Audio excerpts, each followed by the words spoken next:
Why am I so nervous to make this video? Hi guys, and welcome back to my channel. If you're new here, this is probably a pretty weird video for you to first jump in on, but today's video is all about my social media journey and how I got to where I am today. I gotta come out and first off say, I'm a little nervous about making this video. I don't want this to come off cocky at all because that's so far from what I'm trying to get across. But I remember when I was starting my social media journey, and when you're just following people who have 1 million followers or 100,000 followers or even 50,000 followers, and you're starting off at 20 followers, it becomes super intimidating and it can become super discouraging. And I remember being in that place. And so I wanted to make this video to kind of tell you how I grew to where I am today and the steps that it took. And if you are interested in pursuing social media at all, this might be something that helps you. Hopefully it's an interesting story, even if you're not. But all around that, this is a little bit more of a vulnerable type of video for me. I feel like I don't talk about it a lot. I don't know, but getting past that, today's video is all about sharing. I don't know, I'm rambling. I'm excited to talk to you about this today though. At the time that I'm filming this video, it is May 2nd of 2021.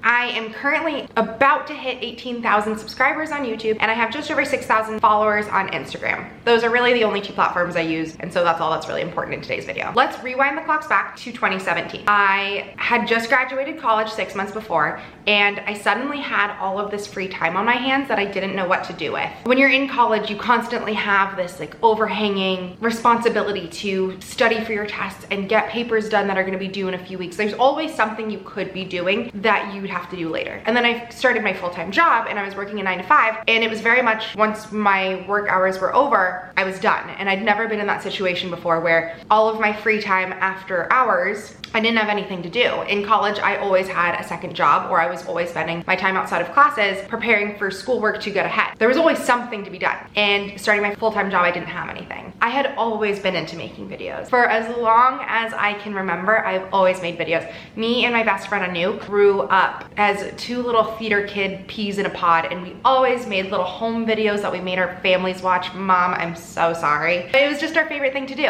And then in high school, I took a video editing class, and it was just one, and it was an easy elective, but I loved it. It was just fun for me. It's something that really clicked with me. In college, I studied abroad in Spain, and I had to have some sort of work while I was studying abroad because I was a global studies major, and I got a gig with my study abroad company of being an intern as one of their video bloggers. So I made videos for the company to show what it was like to be studying abroad. And that was the first time that I really had a responsibility behind making videos. I was required to come out with videos every so often to showcase this experience, and it was so much fun. I absolutely loved it. I didn't love the fact that someone was in charge of my videos and they had to tell me what I had to do, but the creativity behind it and sitting down and editing and just being able to capture all of those memories was something that was really fun to me. That channel never got more than 20 subscribers. It was literally just immediate family. I didn't really care to promote it. It wasn't what I was trying to do, but it was something that I was having a lot of fun with. So now back to after college, I have this free time. I don't know what to do. And I was like, you know what? This has been something that I've always loved to do. Let's just start making videos for fun.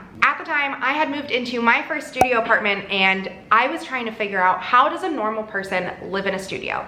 When I would go to YouTube about it, especially at that time in early 2017, everything in there was just family of 5 lives in 180 square feet. It was all like tiny homes and not practical, how does somebody live in a studio type of information. And I was just like, I'm a normal girl in a 400 square foot apartment, and I just want to know, where am I supposed to store my vacuum? And how do I make it so my clothes don't smell when my kitchen's right next to it? And just things like that. And so that's really what sparked my interest in my channel. All of those videos are still up. If you're looking for advice on studio apartments, go check them out. But I started doing it, and it was just a hobby. I was doing like 1, maybe 2 videos a week. I was pretty consistent, but I didn't have as much of a passion behind it, and it was just for fun. I did that for about a year of making videos. I never told anyone on my personal Instagram page about me making videos. I kept that super separate. I didn't want people to know. I was honestly really embarrassed by it, which is so ridiculous. And I just made videos for fun. Fast forward to 2018, at this point, my boyfriend Alex and I decided to buy a house together. And it was a very small house. It was 900 square feet, 2 bedroom, 1 bath. I have a video on that as well.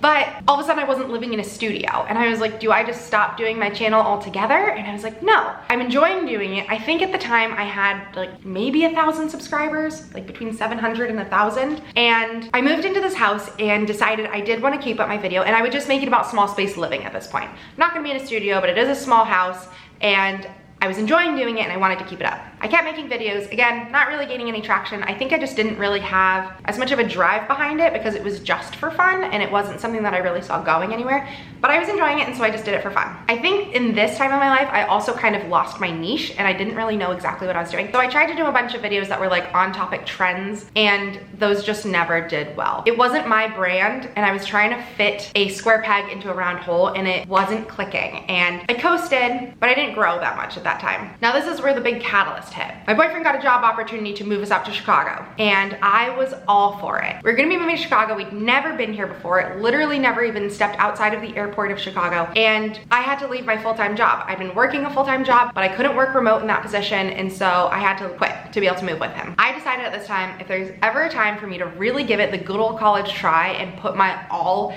into this, let's try it now and let's do it for 1 year. And so we moved to Chicago. We lived in a studio apartment because I didn't have a full-time job anymore. And all of a sudden, all of my creativity came back, all of my passion came back. I had tons of content to be able to make about living in studios and about living in this new amazing city that I'm absolutely in love with. And it just sparked everything inside of me. It was like the most exciting thing.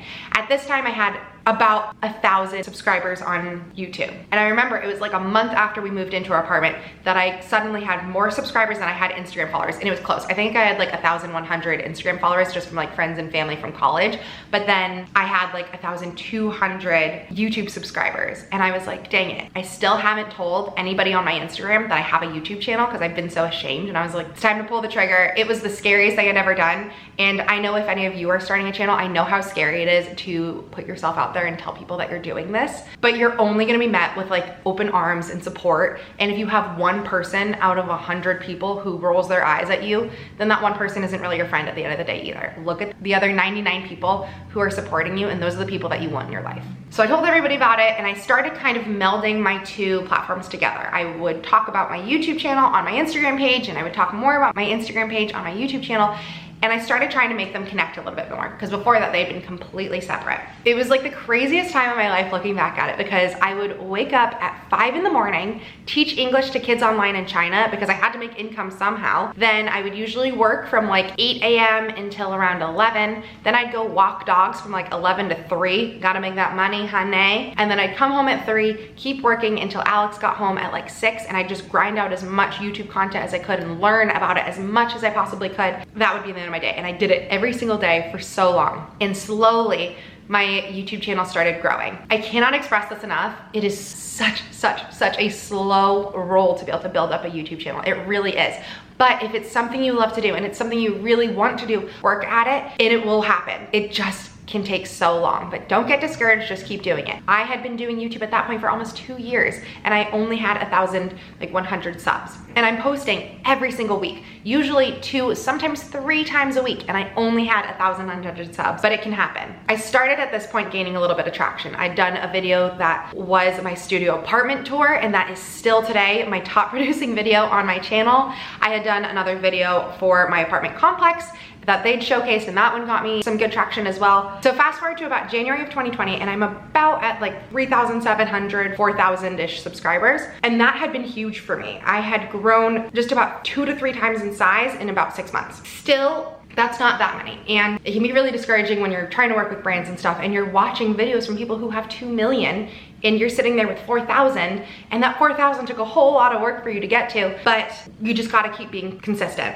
I hit 5,000 subscribers in March of 2020, and that was mind-blowing for me, and I was so excited, and I felt like I was finally gaining traction and everything was starting to happen a lot faster, and then the pandemic hit. This was really hard because for me, all of my content was Trader Joe's, apartment living, small space living, studio apartment living, whatever you wanna call it, and Chicago living, and that's still really what my content is today. But because of the pandemic, Alex started working from home. We were living in this tiny studio. Chicago's shutting down, and so we left and went and stayed with family in Western New York. We went and stayed with Alex's family, and we were there for 4 months, and it was awesome, and I'm very, very thankful that we had the opportunity to do that. But there's not a Trader Joe's there. I'm now living in a big house with a bunch of people, and I'm not in Chicago, so I had no content to be able to film on, and it was really discouraging and really hard, and just as much as probably all of you have experienced in this last year as well, everything just became a lot tougher mentally, and I didn't have that drive anymore. There was a time where it was like, do I even try and continue doing this? Because what am I doing right now? I'm not making content that I love, and so I know you guys aren't gonna love it too, and it just got really, really hard. Honestly, that was a pretty stagnant period. I grew a very little bit throughout the pandemic. By like beginning of July, I was like at 7,500, which was good, but the trajectory that I was at before that was a lot higher, and so it tapered off a little bit. But round 2 of my catalyst came in. Probably the best thing ever was moving back to Chicago and moving into our current apartment. This apartment has been an absolute freaking dream for me, and my apartment tour video did so well, and just like I was so inspired, so much more inspired than I ever could have imagined. Also, the pandemic kind of gave me the excuse to sit down and buckle down and get my leasing license, which I'm going to have a whole video that talks about the journey of me becoming a leasing agent and what you have to do so, and what that means in Chicago and everything, but that's gonna be a separate video. This video I really wanted to focus on social media. So at the time, my Instagram also just didn't gain a lot of traction. I think I was at like 2,000 or 3,000 on Instagram, probably 2, and I was trying to connect them more, but it wasn't really working, and it was fine, but I was just really excited to be able to jump back into YouTube and do what I really, really love. And so we moved back to Chicago and hit the ground running, and it's kind of crazy to look back on now, because at the time even, it didn't feel like things were working, but I think it's one of those things where you don't know it's working until it's worked and until you're on the other side of it. Looking back, July, August, like that's really when things started taking off for me. Like my videos were growing so well. I was gaining a lot more subscribers. I was getting outreached by a lot more brands. I was having opportunities I didn't have before, and it's crazy for me now in May of 2021. It's been almost a year since then, and things have gotten so much bigger that I now have a full-time social media assistant who helps me in so many ways, and I now have ongoing collaborations with companies that are going to be paying me on a monthly retainer. Let's also just talk about YouTube ad revenue for a second. I don't think I got paid until I was like 2 years deep into YouTube, and even then I was making like $20 a month off of my ads. It was ridiculous, and you don't even get a paycheck until you've hit $100 in your account. And so I'd be working and doing 1 or 2 videos a week constantly, more like 2. I really tried to keep to 2 videos a week for the entire duration, but I'd make like $100 every 3 months, and that was it. And at the time I was even pumped, because it was like, I've been doing this for so long and I wasn't making anything. This just feels like a nice little bonus check. Because I'm just super freaking transparent here, and I don't really care if you judge me or not. Now at the point that I'm at like almost 18,000, I make about $600 a month off of YouTube. It's still not a lot, considering I put so many hours into this. I have to pay somebody to help me do this. Like, YouTube does not bring you a lot of money. If you're trying to be a YouTuber to get paid a ton, you're gonna need to start looking elsewhere, because that is not what's gonna do it for you. You have to do this because you absolutely love it, and it's something that makes you really excited every single day, because if you're doing it for money, you're gonna burn out real quick. One of the things that helped me grow my Instagram so much was I started doing giveaways over there a lot. So once I was at probably about like 5K on YouTube, brands started reaching out a lot more and would want to send me more stuff. And so I just get a lot of PR boxes of things, and I love it, and I'm very appreciative, and I use like 90% of it. But there's some stuff that I just have way too much overflow, so I would do giveaways on my Instagram. I still do. If you're not following me on Instagram, I give away a ton of stuff, and it's a lot of fun. But that got me a lot of traction, and people started interacting in those and sharing my channel and sharing my Instagram page, and so more people would follow me because of them. And so now I'm at like 6,000, but it's also been really fun because over there I feel like I can interact with you guys a lot more than just like the comment section here. I am able to like respond to DMs, I can do question boxes, all sorts of fun stuff. And so it's been cool to be able to connect the 2 platforms and connect the audience across. At this point, my platform is no longer the hobby that it was when I started. It is now a business and a brand, and it is what is making it so I'm able to have so many opportunities in Chicago. It's what's made it so that way my boyfriend is able to leave his full-time job and work with me as well. It's what's made it so that way I'm able to have my assistant out here, and I can't believe how far things have come in a year or 2 years or 3 years or wherever you want to say my journey started here. And I can't wait to see how far it goes, because what I love about this and what was so different than me working any job before is there's no ceiling on this. There's not a point where I can get capped and I won't be able to do more or make more or grow more. The opportunities are endless, and I'm like so hungry, and I'm so excited and just absolutely freaking lit up about where this has gone, that I know it's just gonna do so much better as it keeps going. And I'm so so appreciative, and I feel like I kind of beat the dead horse on this one because I say it so often, but I am so appreciative of every single one of you, and you guys who watch my videos and you comment on my videos and you like my videos. Like, I notice it, and I couldn't be here if it wasn't for you. I literally would still just be walking dogs and teaching English and trying to figure out what the heck I'm doing with my life, but it's because of you that I've been able to make this into my job and my dream job, and I just feel really freaking lucky. So key takeaways from this: if it's something you're trying to get into, don't do it for the money because it won't be there. Do it because you love to do it, and it's gonna be a really slow grow. It is not gonna happen overnight. You look at all of these YouTubers with millions of subscribers, or people who had one viral video that really took off. That is so uncommon for the vast majority of people who grow a social media platform. It is such a slow roll, but as long as you're passionate and you're loving doing it, then other people will click onto that. If you are doing it because you feel like you have to and you really don't give a then people are not going to respond well, and they're not going to care either. I hope this video helped. I hope you enjoyed hearing a little bit about how I got here and things that you can do, and just a little bit of inspiration if you're trying, because I remember how hard it was being at like 400 subscribers for like 6 months, just forever. It felt like forever, but keep working at it and it will totally happen. And I promise, like, anyone can do it. Anytime I get any DMs of people being like, I'm thinking about starting a YouTube channel, like, I want to scream it from the rooftops. If you want to do it, if you even think for 2% chance that it's something that you would enjoy doing, try it, because the worst thing you can do is to not do it. The hardest part is start it. It took me months to start my channel because I felt like I needed to have the end screen perfect and an intro song and the perfect thumbnails and all this stuff, and you don't. You just need to start, and that's the best thing you can do. I hope you liked this video. I really enjoyed making it. If you did like this video, please give it a thumbs up. If you have any questions for me at all, feel free to comment down below. You can also always go over to my Instagram and shoot me a DM. I'm happy to chat with you over there as well. And of course, if you haven't, please hit that big red subscribe button. I've come a long way, but I got a long way to go. Thank you so much for watching, and I'll see you next time.